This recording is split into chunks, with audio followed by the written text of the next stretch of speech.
Langkah tu panggilanlah diwujudkan, imaulah disawikan.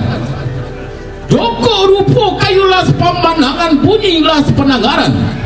Makin didatu. Nak elok rupo dipandang, nak baik bunyi didengar. Bak pitua ada tuju. Kayulah baik barik manau air di sumur. Kan sekalu dua pulang dibawa pulang ko mar tu. Kayu tagak digantung ciri, serahan jatuh jo kelambak.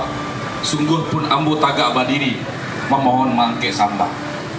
Kepada para nenek mama, para tokoh-tokoh masyarakat kita, para tua-tua silek, para guru silek yang ada di kota Solo yang sudah membantu pemerintah melestarikan adat dan budaya kita, dan membantu pemerintah agar para generasi muda kita lebih terkelola sesuai dengan potensi-potensi yang ada di lingkungannya masing-masing.